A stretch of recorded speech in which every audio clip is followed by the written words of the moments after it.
Bismillahirrahmanirrahim. Assalamualaikum warahmatullahi wabarakatuh. Waalaikumsalam warahmatullahi wabarakatuh. Alhamdulillahirabbil alamin. Wassalatu wassalamu ala asyrofil anbiya'i wal mursalin nabiyina wa habibina Muhammadin wa ala alihi wa sahbihi ajmain wa man tabi'ahum bi ihsani ila yaumiddin. Amma ba'du. Kepada yang terhormat CEO Absolute Group Bapak Haji Sastro SH, kepada yang terhormat Direktur Absolute Service Bapak Brigjen TNI Purnawirawan IR Haji Agus Sudarso, kepada yang terhormat Direktur Absolute Group Ibu Haji Eka Sri Yulianti, yang terhormat Ibu Asri Insani, yang terhormat Bapak Julian Rahmanto, dan juga yang terhormat Ustadz kita Ustadz Haji Muhammad Sidik LC ME SY, dan Bapak Dr. Ibu karyawan Absolute Group yang dimuliakan Allah Subhanahu wa taala. Amin. Sebagai umat muslim, marilah kita panjatkan puji syukur kepada Allah Subhanahu wa taala yang telah memberikan limpahan rahmat dan hidayahnya, sehingga pada hari yang cerah ini kita diizinkan untuk berkumpul dalam acara pengajian rutin tanpa adanya halangan.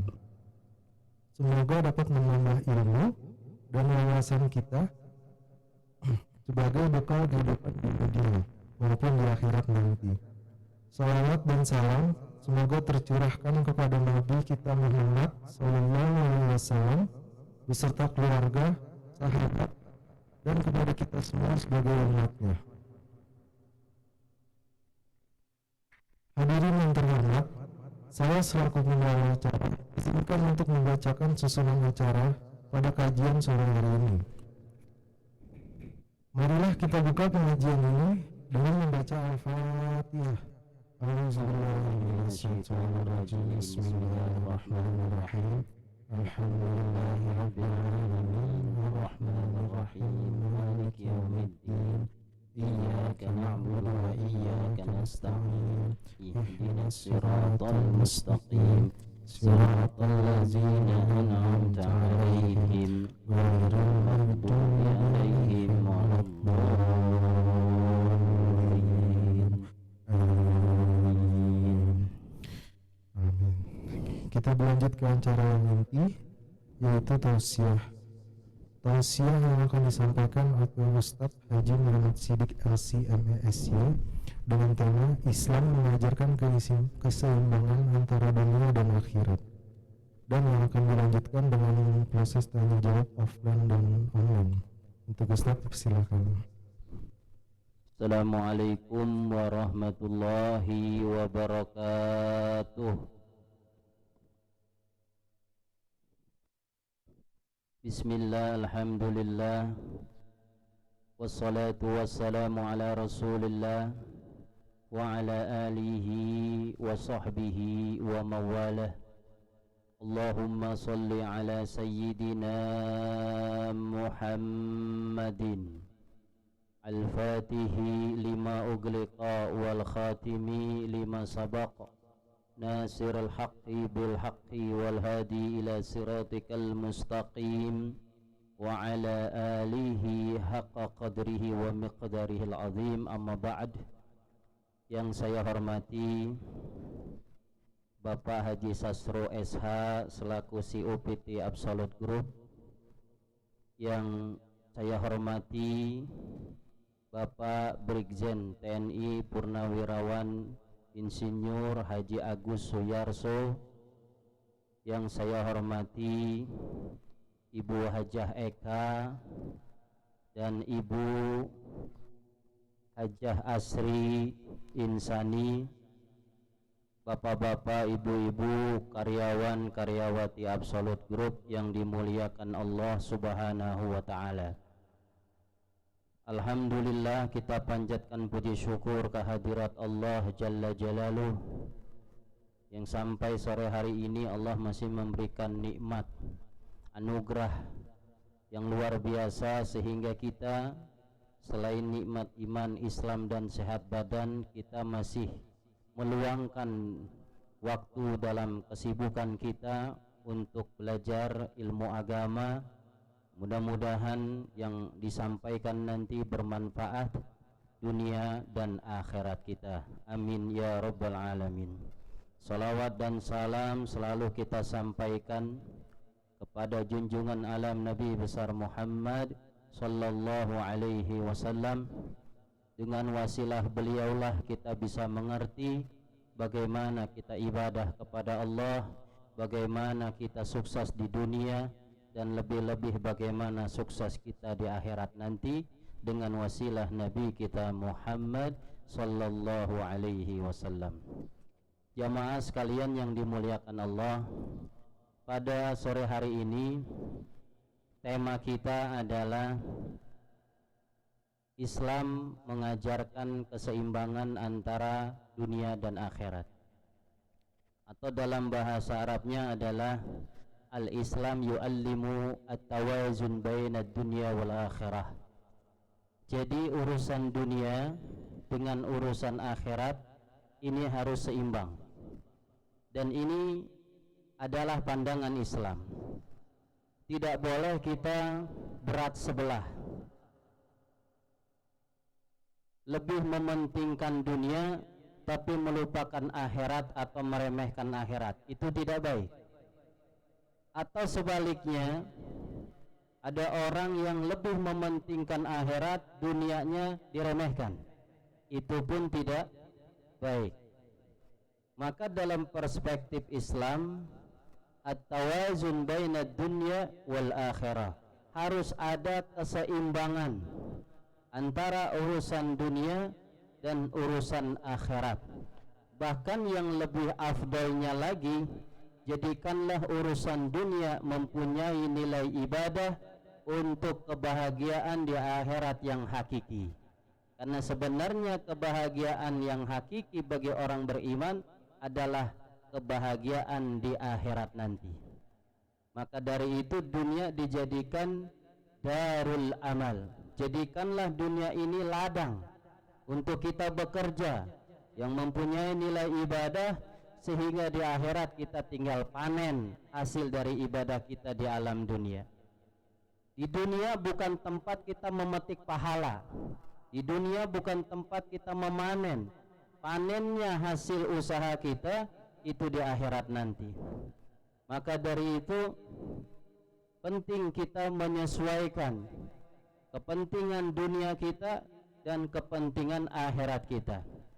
Dikatakan dalam sebuah hadis, qala Rasulullah sallallahu alaihi wasallam, i'mal lidunyaka ka'annaka ta'ishu abadan wa'mal li akhiratika ka'annaka tamutu ghadan. Yuk kita pahami hadis ini. Kata Nabi, kejarlah kesuksesan urusan dunia kamu seakan-akan kamu akan hidup selama-lamanya. Bayangin kalau kita seakan-akan hidup tidak ada akhir, selama-lamanya kita hidup di dunia, berarti kita harus sukses untuk urusan dunia kita. Berarti Islam mengajarkan kesuksesan, yaitu dengan bekerja secara proporsional dan profesional, sehingga umat Islam harus sukses di dunia. Dan jadikanlah segala usaha kita, tenaga kita, pikiran kita, waktu kita, hidup di dunia agar menjadi orang-orang yang sukses urusan dunia. Bahkan Islam membenci umatnya yang menganggur, membenci umatnya yang malas, membenci umatnya yang waktu diberikan tapi tidak menghasilkan suatu hasil karya.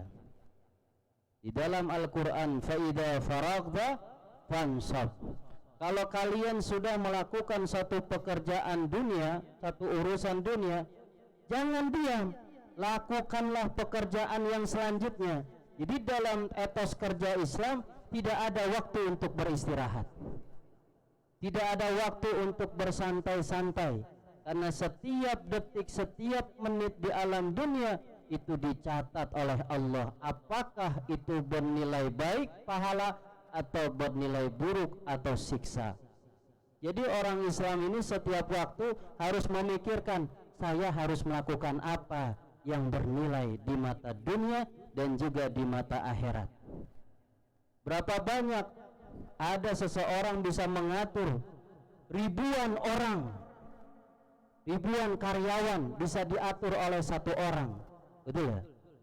Satu orang bisa mengatur ratusan, ribuan, miliaran orang. Tapi ada juga satu orang, jangankan mengatur miliaran, dirinya aja nggak bisa diatur, betul.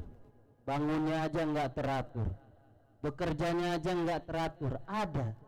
Padahal Allah berikan nikmat waktu sama semuanya 24 jam, betul. Sama ini, satu hari 1 kali 24 jam. Tapi ada yang sukses, ada yang tidak sukses. Tergantung kembali pada dirinya, maukah dia berusaha untuk menciptakan kesuksesan urusan dunia. Ini baru sepenggal nih hadisnya. I'mal lidunyaka ka'annaka ta'ishu abadan. Kata Nabi, kejar dunia. Ayo bekerja, berkarya untuk urusan dunia kamu, seakan-akan kamu akan hidup selama-lamanya. Ini motivasi. Ya, hadis motivasi supaya kita semangat untuk mengejar dunia maksimal. Jangan ya, saya mah Ustadz, dunia mah ala kadarnya aja, yang penting akhirat. Nah, itu menjadi alasan orang malas tuh. Ya, harus kita hidup seakan-akan selama-lamanya, makanya optimalkan usaha kita agar menjadi orang yang sukses di dunia. Tapi lanjutannya, wa'mal li akhiratika ka'annaka tamutu godan. Yang harus digarisbawahi.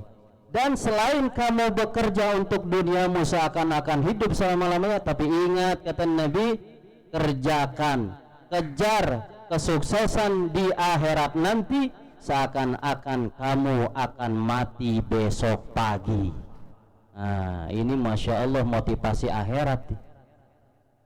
Bayangin kalau seandainya misalnya seseorang dapat bocoran dari Allah lewat malaikat, Bapak Bowo besok pagi kamu meninggal, misalnya. Itu bagaimana seseorang yang dikabari mau meninggal besok pagi, pasti mulai detik ini nggak bisa diam, nggak bisa tenang, betul ya? Besok ada kabar mau meninggal, dicabut nyawa, pasti dia akan mempersiapkan maksimal, waktu demi waktu, jam demi jam. Makin dekat subuh, dia tidak akan diam, dia akan banyak ibadah kepada Allah karena matinya besok pagi. Itulah gambaran supaya kita jangan santai-santai, tidak mencari bekal untuk akhirat. Kata Nabi, kejar akhirat seakan-akan kalian akan mati besok pagi. Kalau kita ada kabar misalnya mati besok pagi, mulai detik ini kita harus terus banyak ibadah, takut-takut benar besok pagi mati. Berapa banyak orang yang sudah meninggal menyesal, nangis sejadi-jadinya sampai diabadikan dalam Al-Quran, Rabbi laula akhartani ila ajalin qarib fa asaddaqa wa akum minas salihin.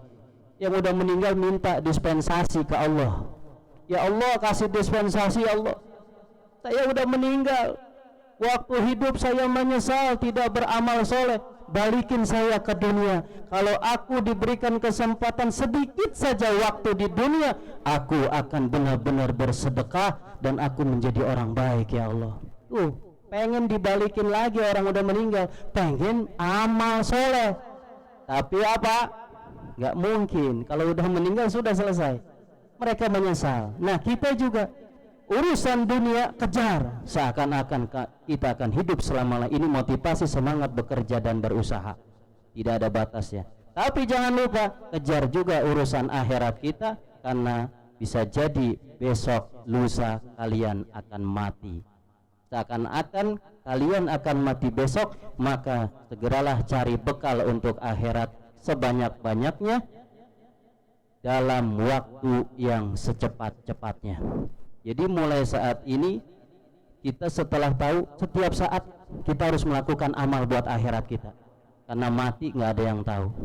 Mungkin nanti habis maghrib, habis isya, besok lusa nggak ada yang tahu. Idza jaa ajaluha la yastakhiruna sa'atan wa la yastaqdimun. Kalau datang ajal seseorang, nggak ada yang bisa memajukan, nggak ada yang bisa mengakhir-akhirkan. Datang sudah. Makanya disinilah pentingnya, jangan sampai kita mementingkan urusan dunia kita, lupa sama urusan akhirat kita. Ada juga jangan sampai kita ngurusinnya akhirat terus, tapi dunia enggak diurusin, itu juga tidak baik. Pernah ada satu kisah, ada 3 orang datang ke Rasulullah SAW, tapi ketemunya sama Siti Aisyah. Kemudian apa? Dibilang, wahai Aisyah, Rasulullah lagi ngapain? Lagi ibadah, lagi puasa, dan Rasulullah sholat malam. Akhirnya nih 3 orang memaknai bahwa Rasulullah ngurusinnya akhirat aja. Oh ya, kalau Rasulullah dia sholat malam, saya akan sholat malam setiap malam, nggak mau mikir yang lain, pokoknya sholat malam aja, akhirat aja. Yang kedua, Rasulullah puasa, oh saya mau puasa aja setiap hari, nggak mau mikirin yang lain. Yang satu lagi, Rasul berzikir, saya mau zikir aja, muter tasbih, nggak mau mikir yang lain.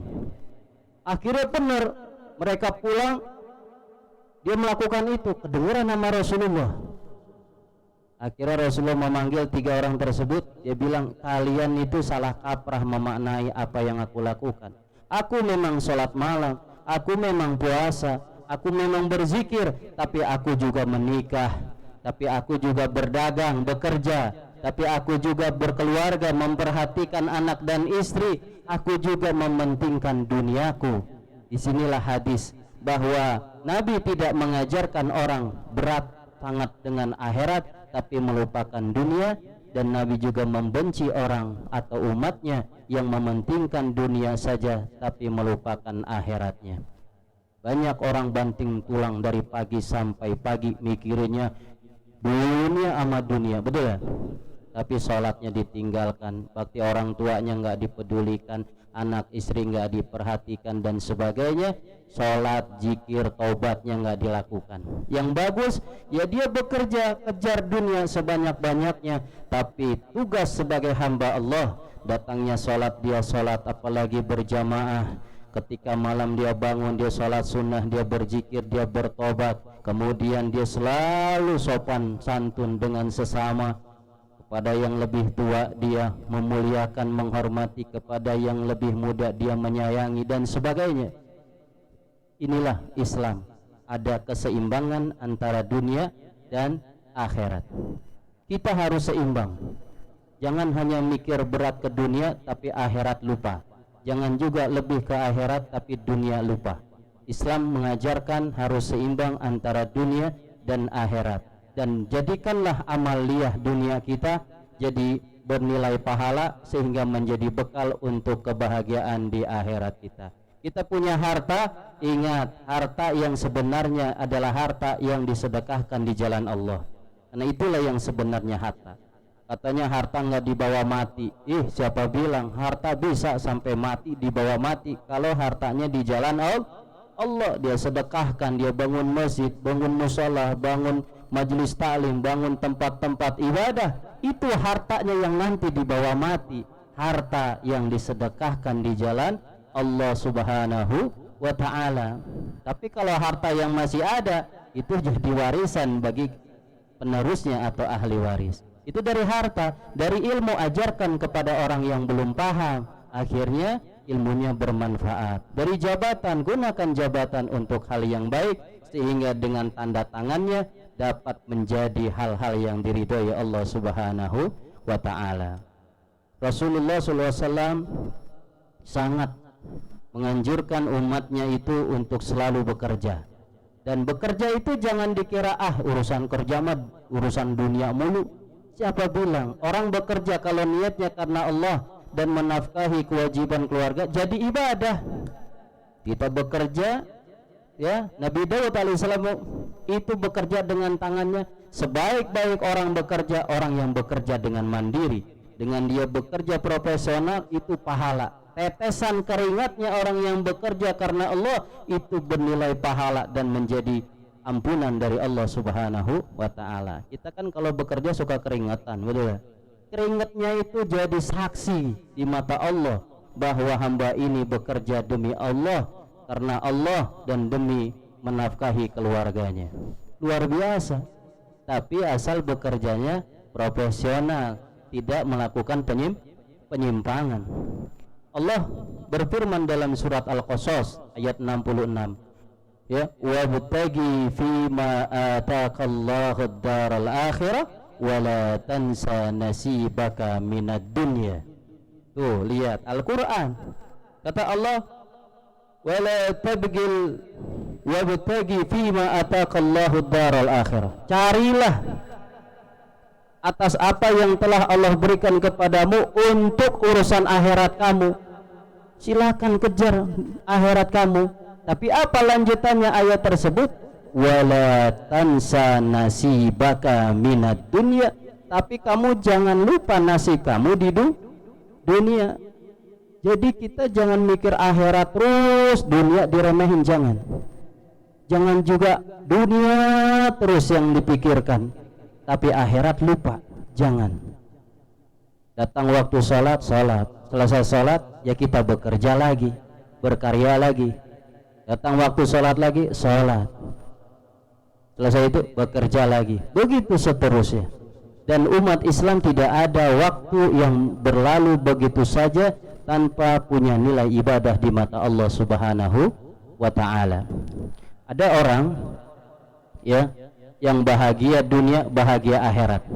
Itu yang di dunianya, ya, dia kaya, jabatan tinggi, kaya, dihormati, ya, istilah kata apa? Rumah tingkat, mobil mengkilat, istri 4, gitu. Pokoknya nikmat aja urusan dunia, bahagia dia dunia, masuk surga. Kenapa? Selain dia kaya, dia juga ibadah kepada Allah. Sholatnya selalu tekun, gak pernah ditinggalkan, bahkan berjamaah. Sedekah gak pernah ketinggalan, pengajian hadir, akhlaknya sopan. Dunia akhirat itu. Ada lagi apa? Sa'idun fid dunya syaikiyun fil akhirah. Bahagia di dunia, harta melimpah, istri 4, mobil mengkilat, jabatan tinggi. Dunia bahagia, di akhirat disiksa. Itu orang kaya, materi, jabat-jabat, tapi nggak sholat, tapi nggak pernah sedekah, tapi nggak puasa Ramadan, tapi nggak berakhlak mulia. Itu dunianya bahagia, akhirat disiksa. Ada lagi syaqiyun fid dunya wa sa'idun fil akhirah. Di dunianya rugi, di dunianya tidak bahagia, tapi di akhirat bahagia. Itu bagi orang yang, ya, keadaan ekonominya biasa-biasa saja, ya, tapi apa? Tetap ibadah kepada Allah Subhanahu wa ta'ala. Di dunia mungkin barangkali kurang bahagia, tapi di akhirat dia menjadi orang bahagia karena selalu taat kepada Allah Subhanahu wa ta'ala. Dan terakhir, syaqiyun fid dunya wa syaqiyun fil akhirah. Di dunia rugi, akhirat rugi. Model gimana itu orang? Di dunia tidak kaya, tidak punya jabatan, tidak punya ilmu, ya, makannya pas-pasan, ala kadarnya, tidak bahagia di dunia, udah tersiksa terus di dunia, susah sama susah. Tapi udah begitu nggak sholat, main judi, main-mainan, begitu dah, maksiat terus, udah miskin, belangsak, maksiat. Ini rugi dunia, rugi akhirat. Nah, jangan sampai. Mudah-mudahan kita bahagia di dunia, bahagia di akhirat. Amin ya rabbal alamin. Dan yang terakhir adalah, ya, ada peribahasa mengatakan kelapa muda kupas-kupasin, kelapa tua tinggal batoknya. Masa muda puas-puasin, kalau udah tua tinggal tobatnya. Jadi orang muda merasa masih muda Ustadz, tenanglah, kita mau nge-play dulu dah, kita mau senang-senang dulu Ustadz, ntar kalau udah tua baru tobat, baru ibadah. Masa muda mah nikmatin Ustadz. Ada nggak yang begitu? Banyak. Mereka menikmati masa mudanya untuk maksiat. Jangankan dia nunggu ntar tuanya tobat, belum tobat udah mati, waduh disiksa. Jadi mari kita gunakan nikmat Allah, yaitu nikmat hidup, nikmat umur, nikmat luang waktu untuk selalu punya nilai ibadah di mata Allah Subhanahu wa ta'ala. Islam mengajarkan ayo kita fokus, kita komitmen yang kuat, yang serius untuk sukses urusan dunia kita. di pekerjaan kita, di kantor kita, di rumah kita, di masyarakat kita. Ayo kita jadikan kita menjadi orang yang berguna, menjadi orang yang sukses urusan dunia kita. Tapi jangan lupa kita pun harus sukses untuk urusan akhirat kita. Ketika perintah Allah ada sholat ya kita sholat, ada perintah zakat kita zakat, ada akhlak ya kita harus berakhlak, attitude yang baik, dan semuanya ajaran agama kita laksanakan sehingga kita melaksanakan perintah Allah dan Rasulullah, ada keseimbangan dunia dan akhirat dalam diri kita. Dan juga usahakan apa yang kita lakukan di dunia itu mengandung nilai pahala sehingga menjadi bekal menuju kebahagiaan yang hakiki, yaitu bahagia di akhirat nanti. Amin ya rabbal alamin. Barangkali itu yang bisa Al-Fakir sampaikan, mudah-mudahan dapat bermanfaat dan semoga kita hidup di dunia apa yang kita lakukan bernilai pahala di sisi Allah, dan semoga amalan-amalan pekerjaan-pekerjaan kita di dunia punya nilai pahala dan semuanya menjadikan wasilah bahagia kita di dalam surganya Allah Subhanahu wa taala. Amin ya rabbal alamin. Sekian, terima kasih. Wal afu minkum. Wassalamualaikum warahmatullahi wabarakatuh.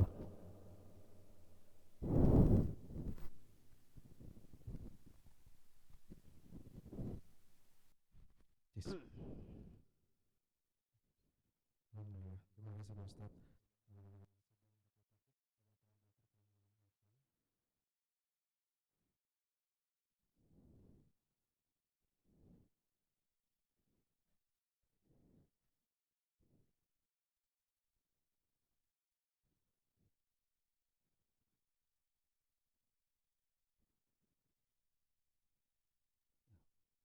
Ya, ini ada yang bertanya dari offline. Assalamualaikum warahmatullahi wabarakatuh. Waalaikumsalam warahmatullahi wabarakatuh. Mohon izin Ustaz. Iya. Pertanyaannya di luar topik gitu ya Ustaz ya. Iya. Karena judulnya keseimbangan antara dunia dan akhirat mungkin. Iya. Tapi saya juga ada pertanyaan di luar itu. Ustaz. Seperti ini Ustaz, apakah hukumnya atau bolehkah memindahkan makam gitu Ustaz? Keluarga gitu Ustaz, karena untuk tujuannya agar lebih mudah dibacakan doa ke tempat makamnya gitu Ustaz. Dan di samping itu, apakah benar informasi yang diterima itu kalau misalnya jenazah pasti. Ya. Halo? Iya. Apakah benar itu Ustaz, jenazah karena dibungkus dengan plastik gitu, Ustaz. Yeah. Dibungkus dengan plastik, mesin karet juga, dan pengikatnya pun juga pengikat khusus gitu Ustaz. Yeah. Sehingga kedap udara, kalau kita bayangin kalau misalnya plastik itu dimasukin ke dalam tanah itu kan awet gitu Ustaz. Yeah. Apakah benar informasi yang simpang siur seperti itu Ustaz? Iya. Terima kasih Ustaz.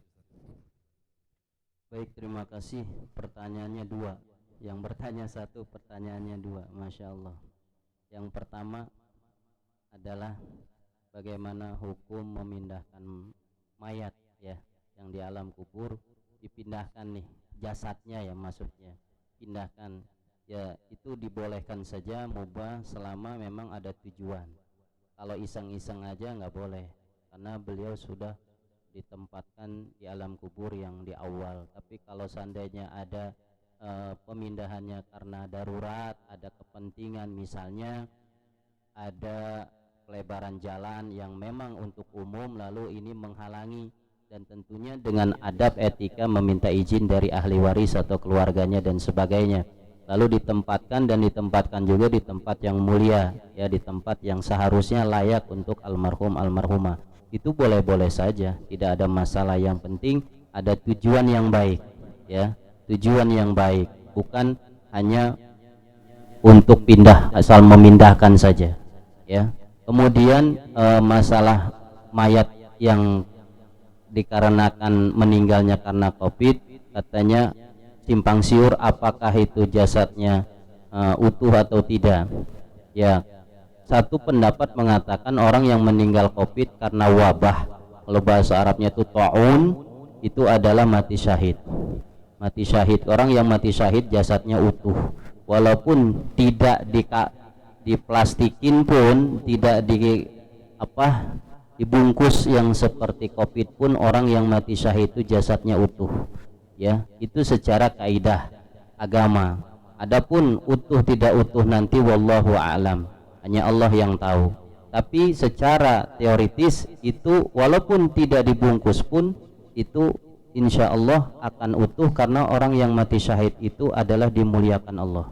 Salah satunya di antara orang yang mati syahid itu adalah orang yang mati kena wabah, kena ta'un. Ya, kena wabah itu salah satunya COVID-19 ini masuk ke dalam kategori wabah. Ya, walaupun ada lagi yang ulama mengatakan bahwa orang yang kena ta'un, kena COVID itu tidak mati syahid, tetap diperiksa, ditimbang amalnya. Itu ada pendapat yang seperti itu. Tapi ada juga yang mengatakan kena wabah ta'un, yaitu COVID, itu termasuk ta'un, wabah itu adalah mati syahid. Ya, tentunya kita, bahkan MUI mengatakan begitu, tentunya kita husnudon, positive thinking, ya mudah-mudahan almarhum almarhumah itu masuk ke mati syahid, dan orang yang mati syahid makam jasadnya utuh, mau diplastik atau tidak.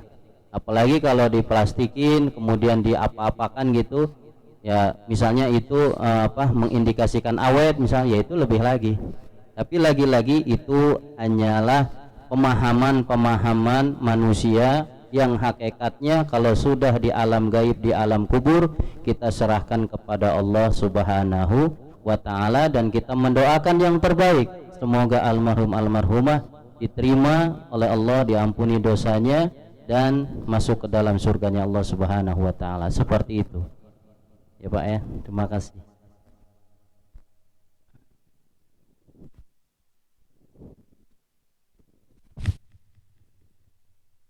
Baik, terima kasih. Apakah ada yang ingin bertanya lagi? Baik. Assalamualaikum warahmatullahi wabarakatuh. Waalaikumsalam warahmatullahi wabarakatuh. Pak Ustadz, saya ingin bertanya, apakah orang yang meninggal dalam keadaan berangkat atau pulang kerja itu orang meninggal syahid atau meninggal biasa aja Pak Ustadz? Masya Allah. Terima kasih. Kalau saya bilang syahid asik. Ya mudah-mudahan husnul khatimah aja. Mudah-mudahan husnul khatimah ya. Karena apa? Yaitu lagi orang yang bekerja, orang yang keluar dari rumahnya berada di jalan Allah, dia mati syahid. Kaidahnya begitu. Nah, berada di jalan Allah, orang yang bekerja untuk menafkahi keluarganya atau orang bekerja karena Allah Subhanahu wa ta'ala, itu di jalan Allah. Ya. Dan ketika itu meninggal masuk kategori syahid. Tapi lagi-lagi tetap tidak boleh kita beranggapan asik.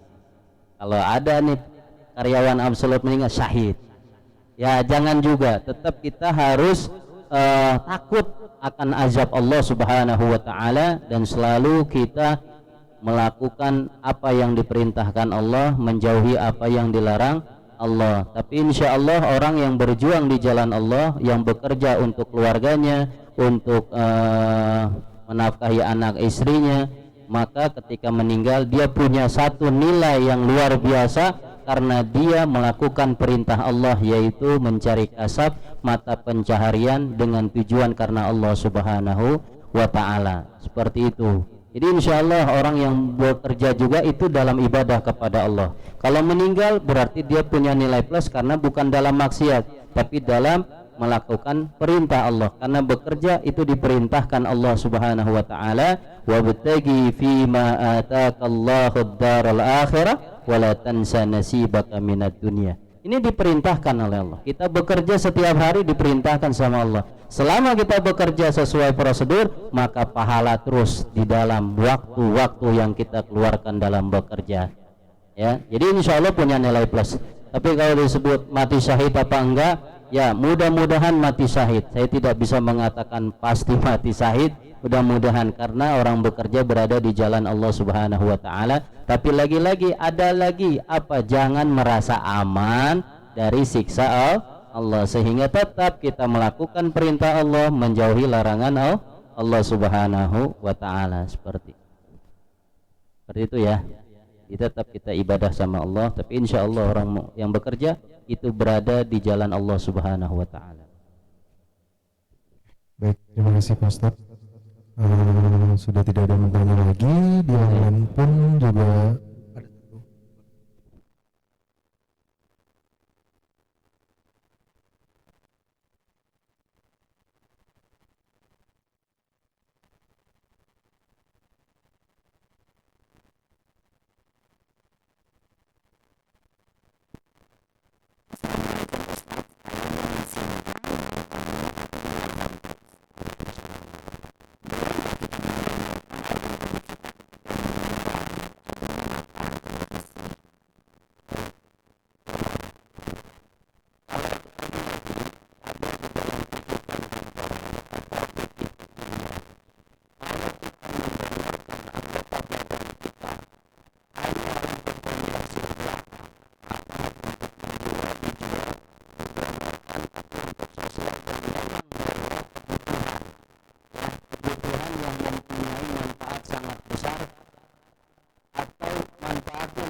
Daripada manfaatnya, maka itu haram. Jadi tidak boleh kita mendonorkan tubuh kita apabila tidak ada tujuan yang lebih manfaat daripada tidak didonorkan. Itu yang harus dipahami dulu. Kalau seandainya kita mendonorkan, itu lebih manfaat dari segala sisi. Mungkin sisi manfaatnya dilihat dari sisi medis kedokterannya, itu yang ahlinya tentunya yang menyimpulkan manfaatnya apa dan sebagainya. Kalau saya kaidahnya saja, ya, al aslu fil asya al ibaha, segala sesuatu itu hukumnya boleh-boleh saja, mubah, boleh-boleh saja, ya. Hatta ja'ad dalil ala tahrimiha, sampai datang dalil untuk mengharamkannya sesuatu tersebut. Jadi lihat apa ada dalil yang mengharamkannya. Ya, tentunya kalau hanya untuk donor tanpa ada hal-hal yang manfaat, ya itu haram. Ya, tapi kalau seandainya madaratnya lebih besar daripada manfaat, haram.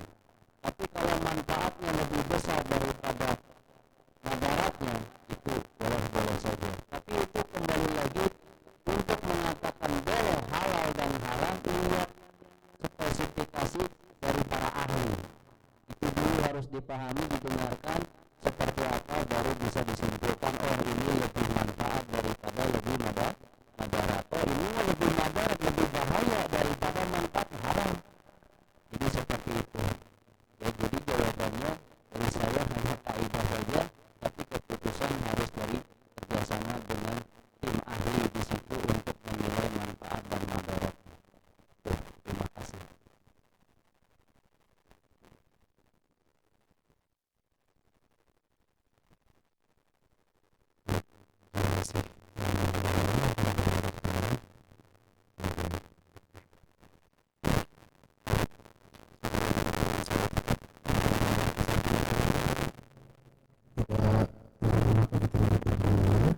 Asalkan kewajiban kita sebagai umat Islam kita jalankan, tidak ada ditinggalkan. Semoga kita para anak sholat dan kewajiban kita dengan menggunakan lahir di dalamnya. Akhirnya kita sampai di penghujung acara, yaitu dengan acara.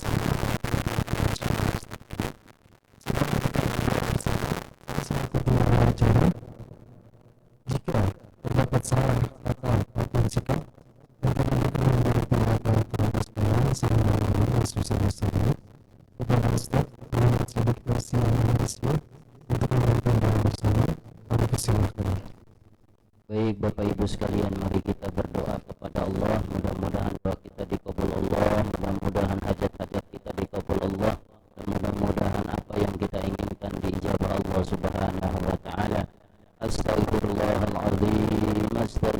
Astaghfirullahal azim, astaghfirullahal azim. Bismillahirrahmanirrahim. Alhamdulillahirabbil alamin.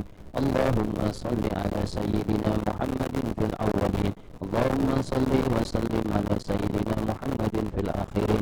Allahumma barik fi hayatina. Allahumma barik fi hayatina. Allahumma barik fi hayatina.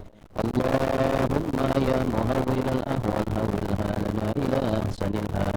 Allahumma jalna minasyakirin. Allahumma jalna minal mu'minin. Allahumma jalna minal mutatahhirin. Ya Allah, jadikanlah kami hamba-hambamu yang selalu bersyukur di dalam segala nikmat yang kau berikan kepada kami. Ya Allah, ya Tuhan kami, ubahlah keadaan kami menuju yang lebih baik daripada sebelumnya. Ya Allah, istiqomahkanlah kami dalam ibadah kepada Engkau. Ya Allah, sukseskanlah kami, bahagiakanlah kami, baik urusan dunia kami maupun urusan akhirat kami. Ya Allah, mudahkanlah segala urusan kami, baik urusan dunia kami maupun urusan akhirat kami. Ya Allah, tambahkanlah kepada kami ilmu-ilmu yang bermanfaat. Manfaatkanlah kami kepada kami ilmu-ilmu yang ada pada diri kami, dan kumpulkanlah kami bersama orang-orang yang saleh, orang-orang yang berzikir, orang-orang yang selalu mengingat Engkau. Ya Allah, ya Allah, berikanlah kami kebahagiaan di dunia dan kebahagiaan di akhirat nanti, masuk ke dalam surga-Mu, dan jauhkanlah diri kami dari siksa api neraka.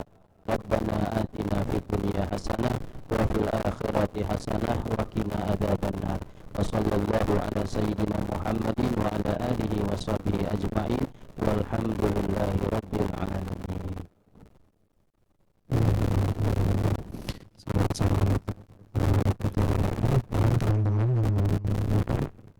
teman-teman yang sampai membahas presentasi ini. Sekian dari saya. Assalamualaikum warahmatullahi wabarakatuh. Waalaikumsalam warahmatullahi wabarakatuh. Subhanakallahumma wa bihamdika asyhadu an la ilaha illa anta astaghfiruka wa atubu ilaik.